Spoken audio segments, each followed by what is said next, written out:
Kiakune Wama Kertejo Erie, Arerkitejo Eriekan y Arane. En este video pues lo que les quiero compartir es acerca de las clases que estoy dando con los amigos Cuauhtémoc y Ana Isabel aquí en la ciudad de Guadalajara.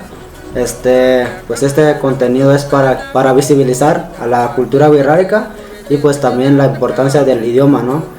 Entonces este video es para esto y pues acá mis alumnos ahorita van a escuchar algunas frases, algún texto que elaboraron durante pues la sesión de las clases que duró, y pues espero les guste y pues le dan mucho like a este video, y pues recuerden suscribirse, darle me gusta, pues Juan Parvis Narrara y pues compartan este contenido.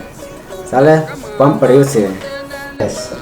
Kyaku, ne Cuauhtémoc ne Titegua, ne Guadalajara ne Quiecame, ne Tejequitame ne Jique, ne Huentitán Nameyaucani ne Tzinaque, ne Universidad Neti Urrimaya, ne Iya Isabel Titegua, Tame Rewimitsu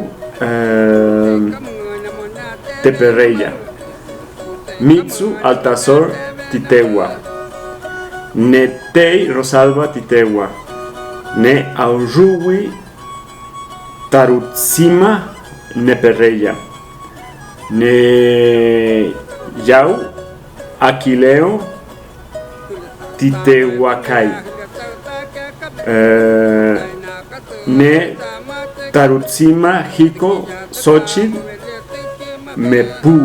Mepuquiri, ne Wixárika Netzinaque. Pero Yutzi. Kyaku, ne Netitegua Ana Isabel, ne Nehueke Tequitame francés,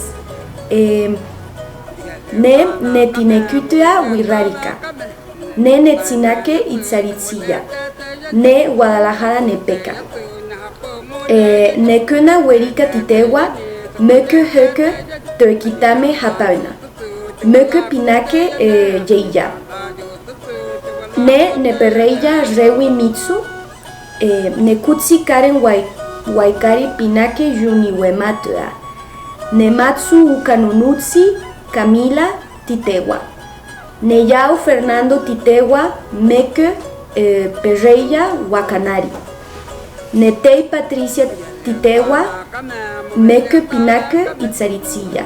Pampariyutsi.